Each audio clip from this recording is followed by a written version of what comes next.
2006లో ఇండస్ట్రీకి వచ్చా కదా, 10లోనే 3 ప్రాపర్టీస్ కొన్నా. అప్పట్లో కొన్నవన్నీ రెంట్కి ఇచ్చేసా. 3 ప్రాపర్టీస్ అక్కడ, అది మియాపూర్ ఏరియాలో ఉంటాయి అవి, లాంగ్ కొంచెం.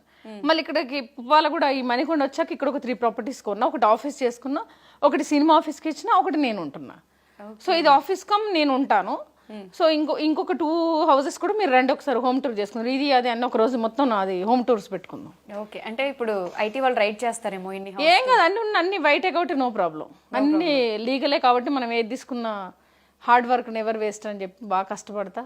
మనీ అన్ని లోన్స్ కదరా, ఈఎంఐస్ అన్ని పెట్టుకొని కట్టుకోవచ్చు, ఏం పర్లేదు. నువ్వు ఇప్పుడు ₹1,00,00,000 ఇల్లు అనుకో, 20 లక్షలు కడితే 80 లక్షలు వస్తుంది. కొనుక్కోవడమే, కట్టేయడమే, అంతే. ఎందుకు వై హౌసెస్?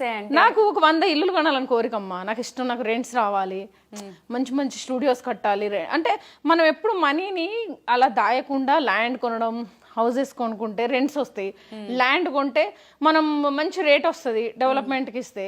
అది కాకుండా బంగారం అది కొన్నాం అనుకో, ఆ దొంగల భయం, ఆ బంగారం లాకర్లో పెట్టాలి, అది మెడలో వేసుకుంటే ఎవడో కొట్టేస్తాను భయం, ఈ బాధలన్నీ లేకుండా మనీ అనేది ఒక 10 లక్షలు వచ్చిందండి.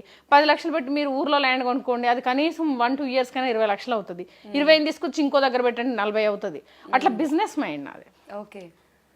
సో మనిషి అనేది, మనీ ఉంటే మనీ ఎప్పుడు నీకు పిల్లల్ని పెట్టదు. అదే మనీని మనం మార్చామనుకో, భూమిలో పెడితే అది డబుల్ అయిపోతుంది. సో అది నా మైండ్, బ్రెయిన్.